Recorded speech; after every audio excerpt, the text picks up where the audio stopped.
திருச்சிற்றம்பலம். இடரினும் தளரினும் எனதொடு நோயே தொடரினு மூன களல் தொழு தழுவேன்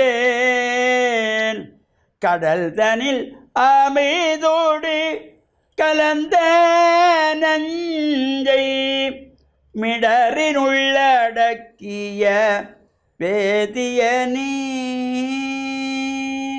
இதுவோ எமையாளுமாறு ஈவதொன்றமர்க்கில்லையே அதுவோ உனதின் அருள் ஆவடி துறை அரணே.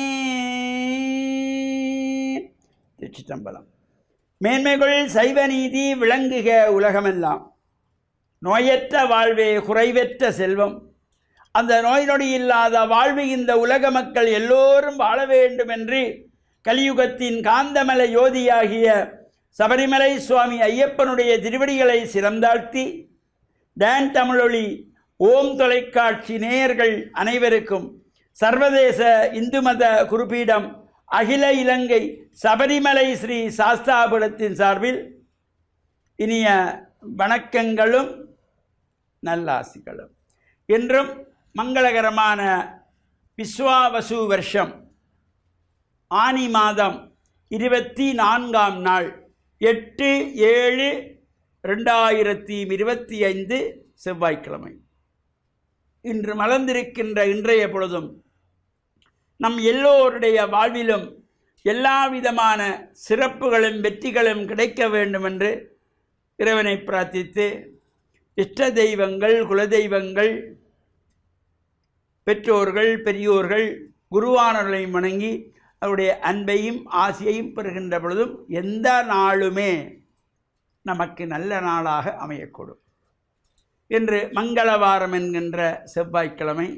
இன்றைய தினம் இந்த செவ்வாய்க்கிழமையிலே ராகு கால நேரத்திலே துர்க்கை அம்பாளை வேண்டி எலுமிச்சம்பழத்திலே விளக்குகள் ஏற்றி வழிபாடு செய்கின்ற ராகு கால துர்கா பூஜை. அவ்வாறு நமக்கு எலுமிச்சம்பழத்திலே விளக்கு ஏற்ற முடியாவிட்டாலும் இந்த ராகு கால நேரத்திலே அம்பாளை வேண்டி குங்கும அர்ச்சனை செய்து வழிபாடு செய்தாலே இந்த தோஷங்களெல்லாம் நீங்கி விடுமா. ஜாதக ரீதியாக ஏற்படுகின்ற காலசர்ப்ப தோஷம், நாகதோஷம், புத்திர தோஷம், மாங்கல்ய தோஷம் என்று இந்த ஜாதகத்தில் சொல்வார்கள். 2 செவ்வாய் இருந்தால், 7 செவ்வாய் இருந்தால், 12 செவ்வாய் இருந்தால் அந்த ஜாதகத்தில் இன்னென்ன தோஷங்கள் என்றெல்லாம் ஜாதகத்தை பார்த்து சொல்வார்கள். இந்த திருமணங்கள் தடைபெறுகின்ற கன்னிப்பெண்கள், இவ்வாறான ஜாதக தோஷமுடையவர்கள் கவலையை விடுங்கள், அம்பாளை வேண்டி பிரார்த்தனை செய்யுங்கள். எல்லா தோஷங்களையும் நிவர்த்தி பண்ணக்கூடியது இந்த ராகு கால துர்கா பூஜை வழிபாடு. அந்த நேரத்தில் நாம் அம்பாள் ஆலயத்திலே சென்று வழிபாடு செய்து அவ்வாறு நமக்கு ஆலயங்களுக்கு செல்ல முடியவில்லையா, வீட்டிலே இருந்து நாம் அந்த நேரத்திலே அம்பாளை வேண்டி பிரார்த்தனை செய்வது. நம்மால் முடிந்த ஸ்லோகங்களை, ஸ்தோத்திரங்களை, தேவாரங்களை அல்லது அபிராமி அந்தாதியிலே ஏதாவது ஒரு பாடலை இவ்வாறு நாங்கள் பாராயணம் செய்து அம்பாளை மனம் உருக பிரார்த்தித்தாலே எல்லா நன்மைகளும் நமக்கு வந்து சேரும். அம்பிகையை வணங்கி வழிபாடு செய்கின்றவர்களுக்கு அனைத்தையும் கொடுப்பவள். இந்த ராகு கால நேரத்திலே குங்குமார்ச்சனை வழிபாடு செய்யக்கூடியவர்கள் செய்து கொள்ளலாம். எலுமிச்சம்பழத்திலே விளக்கேற்றி வழிபாடு செய்யக்கூடியவர்கள் செய்து கொள்ளலாம். அதுவும் முடியாதவர்கள் அம்பாளை வேண்டி பிரார்த்தனை செய்து 9 முறை ஆலயத்தை வலம் வந்தாலே அந்த தோஷங்கள் எல்லாம் நீங்கிவிடும். நம்பிக்கையோடு செய்யப்படுவது. நம்பிக்கைதான் கடவுள், நம்பிக்கைதான் வாழ்க்கை. அந்த நம்பிக்கையோடு நாமும் பிரார்த்தனை செய்து இறையருளை பெறுகின்ற வகையிலும் நாளைய தினம் நைனை நாகபூஷணி அம்பாள் இலங்கை திருநாட்டில் பிரசித்தி பெற்ற நாகம் பூஜித்த நாகபூஷணி அம்பிகையினுடைய தேர் திருவிழா. இவ்வாறு இந்த நைனை நாகபூஷணி அம்பாளுடைய இந்த காலை மாலை உற்சவங்கள் சிறப்பாக நடைபெறுகின்ற வருடாந்த மகோற்சவ இந்த பெரும் உற்சவத்தினை ஓம் தொலைக்காட்சி மூலமாக நாடளாவிய ரீதியிலே இருக்கின்ற அடியவர்களெல்லாம் தரிசிக்கின்ற வகையிலே ஒளிபரப்பு செய்து வருவது இந்த ஓம் தொலைக்காட்சி. அந்த ஓம் தொலைக்காட்சியினுடைய அதிபர்கள், அதனுடைய பணிப்பாளர்கள், அதிகாரிகள், அங்கு பணியாற்றுகின்றவர்கள், நிகழ்ச்சி ஒருங்கமைப்பாளர்கள், நிகழ்ச்சி தயாரிப்பாளர்கள் அனைவருக்கும் எல்லாம் வல்ல நாவுகி நம்பியினுடைய பரிபூர்ணமான திருவெல்லாம் கிடைக்க வேண்டும் என்று பிரார்த்தித்து, சர்வதேச இந்து மத குருப்பீடத்தின் சார்பில் நல்ல ஆசிகளை கூறிக்கொள்வதில் மனமகிழ்வு கொள்கிறோம். சர்வே ஜனாகாம் சுகினோ பவந்து, சமஸ்தசன் மங்களானி சந்து. சுபம். அதாவது இயேசுவை ஏற்றுக்கொண்டால் இயேசுவும் எங்களை மகிமைப்படுத்துகின்ற சூழலிலே எங்களை ஏற்றுக்கொள்வார். ஏற்றுக்கொள்ளுதல் என்றால் என்ன?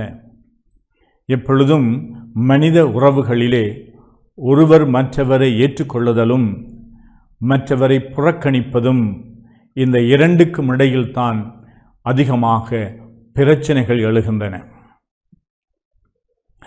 ஒருவர் மற்றவரை ஏற்றுக்கொள்ளுவதென்றால் ஒருவர் மற்றவரிடமிருந்து எதை எதிர்பார்க்கின்றாரோ அது அங்கு கிடைக்கின்ற பொழுது அவர்கள் ஏற்றுக்கொள்ளுகின்றார்கள். இவர்களுடைய எதிர்பார்ப்புக்கு முரணாக அல்லது குறைவாக இருக்கின்ற பொழுது ஏற்றுக்கொள்ளுகின்ற மனப்பான்மையும் கடினமானதாக இருக்கும்.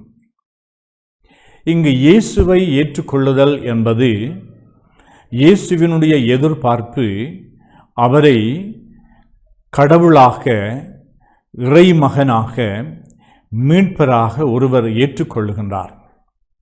இயேசுவினுடைய போதனையின் அடிப்படையிலே இயேசுவை ஏற்றுக்கொண்டால் எங்களுடைய உறவு நிலையிலே நாங்கள் அயலவர்களையும் ஏற்றுக்கொள்ளுவோம். எங்களோடு இருக்கின்ற, எங்களோடு வாழ்கின்ற, எங்களுடைய சமூகத்திலே இருக்கின்றவர்களை நாங்கள் ஏற்றுக்கொள்ள மறுத்தால் இந்த இயேசுவையும் நாங்கள் ஏற்றுக்கொள்ள மறுக்கின்றோம். இயேசு யாரை ஏற்றுக்கொண்டார்? அதாவது நாங்கள் இயேசுவை போன்று மற்றவர்களை ஏற்றுக்கொள்ள வேண்டும். இந்த உலகத்திலே யாரும் 100% பூரணமான குறையற்ற மனிதர்கள் அல்ல. எங்களுடைய எதிர்பார்ப்பு தவறானதாக இருக்கலாம், அல்லது மேலதிகமான, அளவுக்கு அதிகமான எதிர்பார்ப்பாக இருக்கலாம், அல்லது நாங்கள் எங்களுடைய இமேஜினேஷன், எங்களுடைய சிந்தனையிலே நாங்கள் எதிர்பார்க்கின்ற கனவு மனிதர்களாக இந்த உலகத்திலே ஒருதரும் இல்லை. ஆனால் குறைகள் நிறைகளோடு அன்பின் நிமித்தம் நாங்கள் அவர்களை ஏற்றுக்கொள்கின்றோம். கடவுளுக்காக அவர்களை ஏற்றுக்கொள்கின்றோம். இயேசு எல்லோரையும் ஏற்றுக்கொண்டார் என்று நற்செய்தி அழகாக சொல்லி இருக்கின்றது. தனியே நாங்கள் படித்தவர்களை, உயர் சாதி மக்களை, அல்லது செல்வாக்குடையவர்கள், அல்லது ஆற்றல் படைத்தவர்கள், அல்லது எங்களுக்கு பயனாக வருகின்றவர்கள், அவர்களிடமிருந்து நாங்கள் எதையாய் பெற்றுக்கொள்ளலாம் என்ற அந்த எதிர்பார்ப்போடு அவர்களை நாங்கள் ஏற்றுக்கொள்ளலாம். ஆனால் கிறிஸ்து யாரை ஏற்றுக்கொண்டார் என்றால் எல்லோரையும் ஏற்றுக்கொண்டார். அவருடைய அன்பு ஒரு உலகளாவிய ரீதியான பரந்த அன்பாக இருந்தது. இன்னும் சிறப்பாக ஆண்டவர் யாரை அன்பு செய்கின்றார் என்றால் விசேட விதமாக ஏழையர்கள், படிக்காதவர்கள், பல்வேறு துன்பங்களினாலே வருந்துகின்றவர்கள், நோயுற்றவர்கள், சிறுவர் சிறுமியர்கள், இவர்கள், அதாவது சமூகத்திலே அவர்கள் தாழ்ந்து இருக்கின்றவர்களை இன்னும் சிறப்பாக அன்பு செய்தார். அதனாலே ஆண்டவர் இயேசுவை ஏற்றுக்கொள்ளுதல் என்றால் இந்த சின்னம் சிறிய சகோதரர் ஒருவருக்கு நீங்கள் எதை செய்தீர்களோ அது எனக்கே செய்தீர்கள் என்று இயேசு கூறுகின்றார். தீர்ப்பு வழங்குகின்ற நாட்களிலே இறைவன் எங்களை ஏற்றுக்கொள்ளுதல் என்றால் நாங்கள் இந்த உலகத்திலே நான் பசியோடு இருந்தேன், நீ எனக்கு புசிக்க தந்தாய். அதாவது தேவையோடு இருக்கின்றவர்களுக்கு நாங்கள் துணை நிற்கின்ற பொழுது சிறப்பான முறையிலே நாங்கள் இயேசுவை வரவேற்கின்றோம். அதனால் நாங்கள் இன்றைய நாளிலே செய்கின்ற அன்பு செயல்கள் எல்லாம், பிறர் அன்பு செயல்கள் எல்லாம் இறைவன், இறைமகன் இயேசு எப்படி மக்களை ஏற்றுக்கொண்டார், ஆதரித்தார், அவர்களுக்கு உதவி செய்தார் என்ற அதை நாங்கள் உதாரணமாக கொண்டு இந்த இயேசுவினுடைய மனநிலையை எங்களிலே தரித்து நாங்கள் மற்றவர்களை ஏற்றுக்கொள்வோமாக. ஆமென்.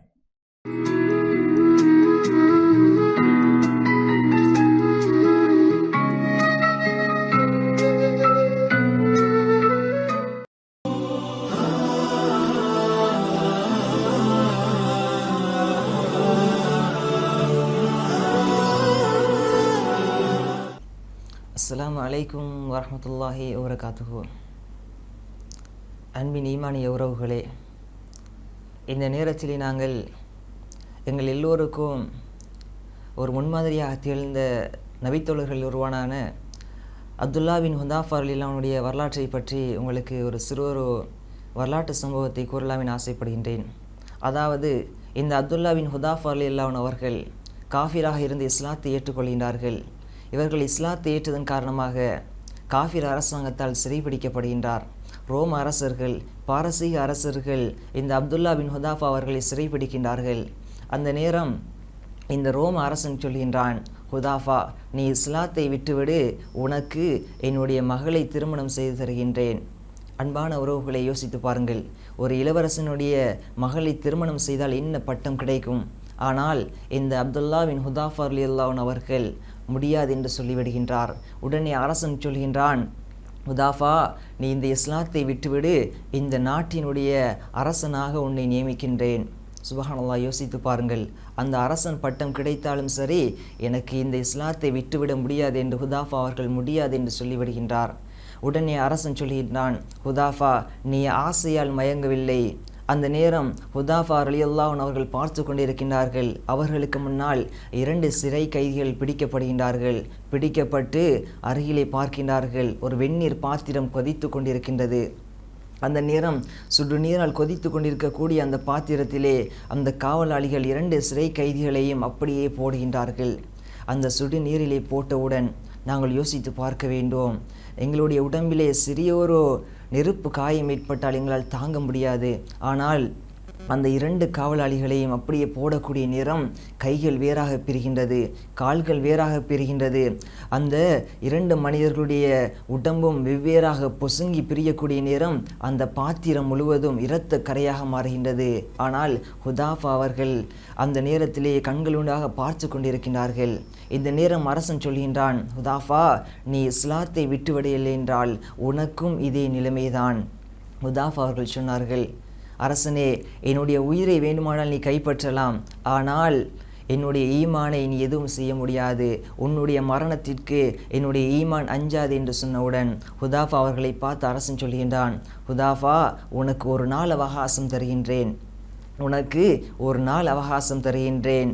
நாளைய தினம் இதே நேரத்திலே நீ இஸ்லாத்தை விட்டுவிட்டு என்னுடைய கிறிஸ்தவ மதத்தை நீ ஏற்றுக்கொள்ளாவிட்டால் உனக்கும் இதே நிலைமைதான் என்று சொல்லிவிடுகின்றான். அந்த சபை கலைகின்றது. மறுநாள் வருகின்றது. அந்த நேரம் அடுத்த நாள் அந்த சபை ஒன்று கூடுகின்றது. ஆனால் அந்த ஹுதாஃபா ரலியல்லாஹு அவர்கள் கொண்ட கொள்கையிலே உறுதியாக இருக்கின்றார்கள். என்னுடைய உயிரே போனாலும் இந்த இஸ்லாத்தை நான் ஒருபோதுமே விட்டுவிட மாட்டேன். என்னுடைய உயிரை இவன் கைப்பற்றினால் கைப்பற்றட்டும், ஆனால் இந்த இஸ்லாத்தை விட்டு நான் மாற மாட்டேன் என்ற கொண்ட கொள்கையிலே உறுதியாக இருக்கின்றார்கள். இந்த நேரத்திலே ஹுதாஃபாவை அந்த அரசன் அழைக்கின்றான். ஹுதாஃபா அவர்கள் கொண்ட கொள்கையிலே உறுதியாக இருக்கின்றார்கள். உடனே அந்த அரசன் கோவப்படுகின்றான். கோவப்பட்டு உடனே அந்த ஹுதாஃபா அவர்களை சிறைப்பிடிக்குமாறு கட்டளையிட்டு அந்த நேரம் ஹுதாஃபா ரலியல்லாஹு அவர்கள் அப்படியே கழுமரத்தில் ஏற்றப்படுகின்றார்கள். தலைகீழாக தொங்கிவிடப்படுகின்றார்கள். கண்களுக்கு முன்னால் அந்த காட்சியை கொண்டு வந்து பாருங்கள். ஹுதாஃபா ரலியல்லாஹு அவர்கள் தலைகீழாக தொங்கிக் கொண்டிருக்கின்றார்கள். கீழே வெந்நீர் பாத்திரம் கொதித்து கொண்டிருக்கின்றது. அந்த சுடுநீர் கொதித்து கொண்டிருக்கின்றது. ஹுதாஃபா ரலியல்லாஹு அவர்கள் தலைகீழாக தொங்கிக் கொண்டிருக்கின்றார்கள். இந்த நேரம் கடுமையான அந்த வெப்ப சூழ்நிலை. ஆனால் ஹுதாஃபா அவர்கள் அழுகின்றார்கள், கடுமையாக அழுகின்றார்கள். கண்ணீர் வடிந்து கொண்டிருக்கின்றது. இதை கண்ட அந்த அரசன் மிகவும் ஆச்சரியப்படுகின்றான், கவலைப்படுகின்றான். உடனே சொல்லினான், ஹுதாஃபாவை இறக்குங்கள். ஹுதாஃபா ரலியல்லாஹு அவர்கள் அப்படி இறக்கப்படுகின்றார்கள். அழுது கொண்டே அந்த அரச சபைக்கு முன்னால் வருகின்றார்கள். அந்த நேரம் அந்த அரசன் கேட்கின்றான், ஹுதாஃபா, நீ இஸ்லாத்தை விட்டு விட்டாயா, என்னுடைய கிறிஸ்தவ மதத்தை நீ ஏற்றுக்கொண்டாயா என்று அந்த நேரம் கேட்டவுடன் ஹுதாஃபா ரலியல்லாஹு அன்ஹு அவர்கள் அழுது கொண்டே சொல்கின்றார்கள், அரசனே, என்னுடைய உடம்பிலே ஒரே ஒரு உயிர் தான் இருக்கின்றது. என்னுடைய உடம்பிலே இருக்கக்கூடிய ரோமங்கள் எல்லாம், என்னுடைய உடம்பில் இருக்கக்கூடிய அந்த முடிகள் எல்லாம் எனக்கு அனைத்துமே உயிராக வழங்கப்பட்டு என்னை படைத்த அல்லாஹ் ரப்புல் ஆலமீன் இருக்கின்றானே, அவனுக்காக வேண்டி இந்த அனைத்து உயிர்களையும் நான் தியாகம் செய்ய வேண்டுமே. இப்பொழுது நீ என்னுடைய உயிரை எடுத்து விட்டால் என்னிடத்திலே வேறு உயிர்கள் இல்லையே, அதற்காகத்தான் நான் அழுது கொண்டிருக்கின்றேன் என்று சொன்னவுடன் ஹுதாஃபா ரலியல்லாஹு அன்ஹு அவர்களை பார்த்து அரசன் சொல்கின்றான், ஹுதாஃபா, என்னுடைய நெற்றியிலே முத்தமிட உன்னை விடுதலை செய்கின்றேன். ஹுதாஃபா ரலியல்லாஹு அன்ஹு அவர்கள் ஆசையால் முத்தமிடுகின்றார்கள். ஹுதாஃபா ரலியல்லாஹு அன்ஹு அவர்கள் விடுதலை செய்யப்படுகின்றார்கள். அன்பின் உறவுகளே, நாங்கள் யோசிக்க வேண்டும், இந்த அளவு அந்த இறையச்சம், இஸ்லாத்திற்காக என்னுடைய உயிரை போனாலும் அந்த கொண்ட கொள்கையிலே நான் உறுதியாக இருப்பேன், ஒருபோதும் நான் இஸ்லாத்தை விட்டுவிட மாட்டேன் என்ற அந்த கொள்கையிலே உறுதியாக இருந்த அந்த ஹுதாஃபா அவர்களைப் போன்று எங்களுடைய உள்ளத்திலே அந்த இறையச்சம் இருக்கின்றதா? நாங்கள் ஒவ்வொருவரும் இந்த உலகத்தை தான் ஆசையாக வாழ்ந்து கொண்டிருக்கின்றோம். உலகம்தான் எங்களுடைய நிரந்தரமான உலகம் என்று வாழ்ந்து கொண்டிருக்கின்றோம். நிரந்தரமான சுவர்க்கம், அந்த சுவர்க்க உலகம் இருக்கின்றது.